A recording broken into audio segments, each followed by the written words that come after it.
everyone. My name is Danielle. I'm Jennifer. I'm Evan. I'm Jessica. And I'm Amy. And today we're going to talk to you about preventing cancer through a culture and health framework. So, cancer is very preventable, but it impacts all of us every single day. Unfortunately, there's over 8 million people that die of cancer. And in the next 2 decades, it's going to increase by 70%, which is an astronomical number that is absolutely unacceptable. And there's a disproportionate burden of this cancer on developing and low-income countries, which really calls us to step up and make this a priority to reduce cancer mortalities. So we were asked to identify ways to reduce cancer mortality, to raise it from preventing 400 to 1,000 cancer deaths a day. So when we went about this process, we analyzed current cancer initiatives around the world and what was working and what wasn't. So we looked specifically at low-income developing countries where the focus of our efforts should really be. When we looked at it, we saw that there was weak community organizing. So this means that even if there were resources available, trained staff, funding, that communities weren't uptaking the programs for some reason. So there was a disconnect between researchers and actual community outcomes. So our first solution is to organize communities through community coalitions. We also identified a lack of capacity. So in many of these countries, there aren't many healthcare professionals trained, there's a lack of technical assistance, and so if well-intentioned programs are put out, they tend to collapse. So our second solution is to foster collaboration through partnerships with our community coalitions, along with local NGOs, universities, corporations, and government.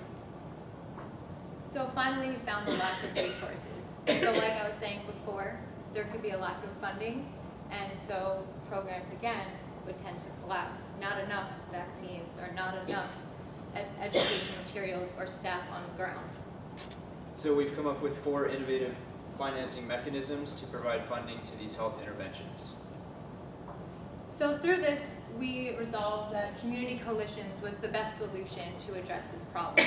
The reason community coalitions are so effective and so critical in reducing cancer mortalities is that it's not based on the healthcare infrastructure. So you don't need the strongest healthcare system to use a community coalition to advocate for change.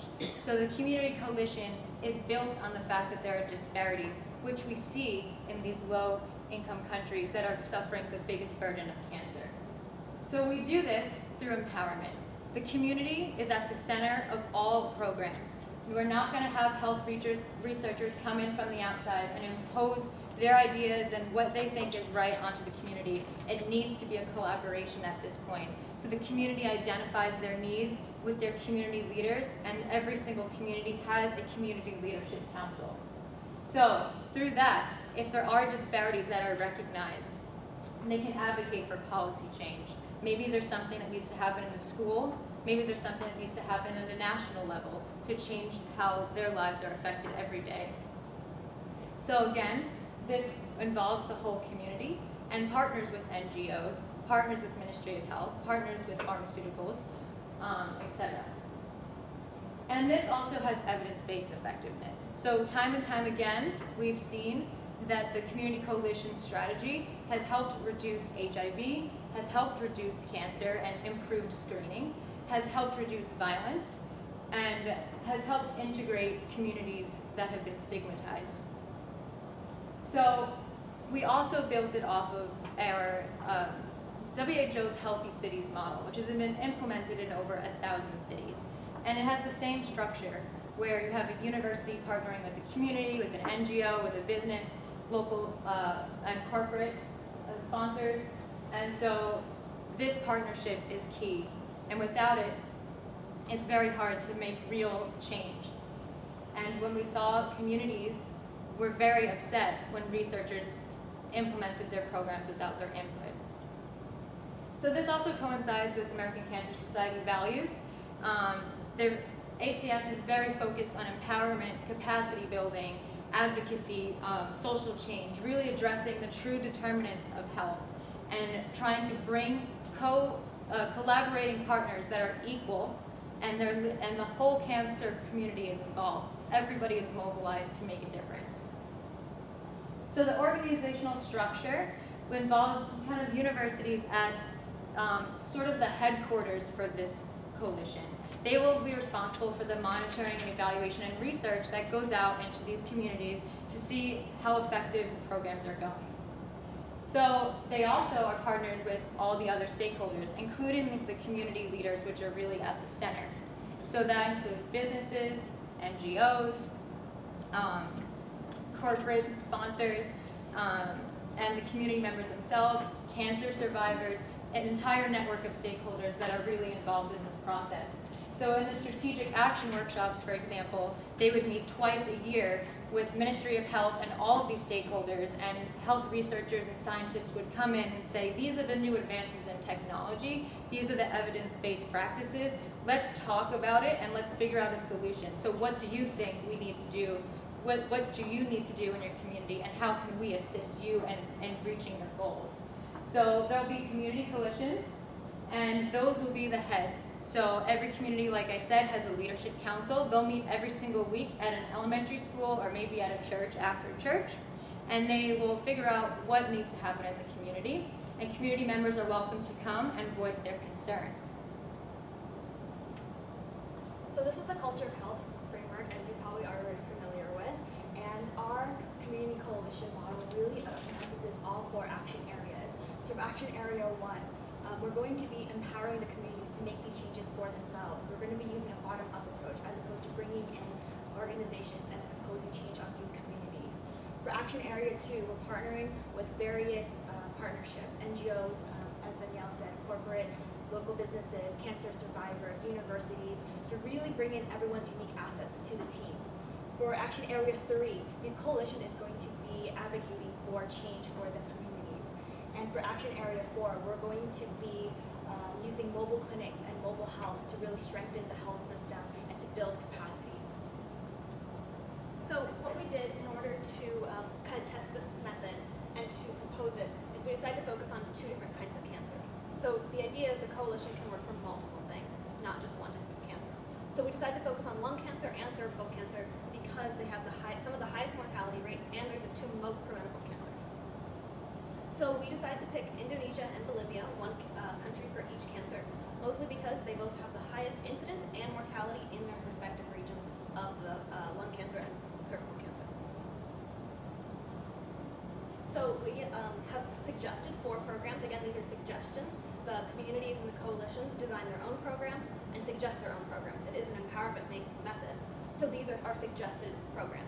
The first is the text messaging program, in which text messages are sent with health education messages. The second is the narrative storytelling method, which is, again, an evidence-based intervention where health education messages are told in a story format, in films, in videos, in books, and this allows the audience to relate more to the story as well as remember these messages better. The third one is a sports tournament, and this is based off the Global Relay for Life method, and it'll be adapted for each country. So a country that has a very popular sport, it may be more of a sports tournament rather than a relay for life or a walkathon kind of idea. The fourth is an advocacy platform. So for Indonesia, we're going to be partnering with both the Indonesian Cancer Foundation as well as Emory University, and the 4 programs, like Jessica mentioned. So the first one, mobile phone messaging. It's really important to be culturally adaptive to these countries. So for mobile phone messaging, we found that Indonesia has extremely high rates of cell phone use. So for the mobile phone messaging, we're going to be enrolling users into either smoking cessation programs or healthy diet, physical activity, and making sure that these apps are going to be available in the languages that the Indonesians speak. It's very diverse. So for narrative storytelling, the coalition is going to be forming local theater groups because we found that internet use is very low in Indonesia with only a 17% internet access. So we found that theater groups would be would have the highest rates of access. And for sport tournaments and fundraisers, we're going to be focusing on badminton because badminton is Indonesia's main sport and it's the most popular, and it's known internationally. And finally, for advocacy, we are going to be partnering with these NGOs to make sure that we're putting pressure on the government in order to ratify the FCTC, which is really important because Indonesia hasn't ratified it yet, and we found that countries who have ratified the FCTC have decreased smoking rates immediately after its implementation. So we need to really have the community be integrated into making sure that the FCTC is ratified. So the programs that we will suggest to our community coalitions for cervical cancer are the same 4 core programs that Jessica mentioned for lung cancer. However, we're also adding an HPV vaccine element using partnerships with Gavi and the country's Ministry of Health to deliver vaccinations in schools, health facilities, and mobile clinics. We're also going to be using the screen and treat strategy, which has been found to be the most effective and cheapest method to screen and treat for cervical cancer in low-resource settings. The screening process is the visual inspection with acetic acid method, and the treatment process is cryotherapy, which is removal of precancerous lesions, but again, without too much training, cost, or resources. In Bolivia, we chose to partner with Universidad Autónoma Tomás Frías, and it is located in the city of Potosí. And Potosí is a city of about 240,000 people, and they speak the 3 main languages of Bolivia, which are Spanish, Quechua, and Aymara. And so obviously most of you are most familiar with Spanish, but in Potosí, Quechua is actually spoken more widely. And the NGO that we chose to partner with is called Pro Salud, and it's a health-based NGO, which is the largest Bolivian-founded NGO working in the country. And so currently they have 24 clinics in which they provide care completely free to all Bolivians. And so first, we're going to do mobile text messaging, as we mentioned previously. And so in Bolivia specifically, our messages will be delivered in Spanish, Quechua, and Aymara. And we also want these messages to remind women to get their own BIA screening for cervical cancer, and then also get their daughters vaccinated while they're there. And then in addition, Bolivia is a very religious and very Catholic country, and so we proposed aligning these reminders with Lent for the first 2 of the 3 vaccinations. And next, we want to focus on narrative storytelling. And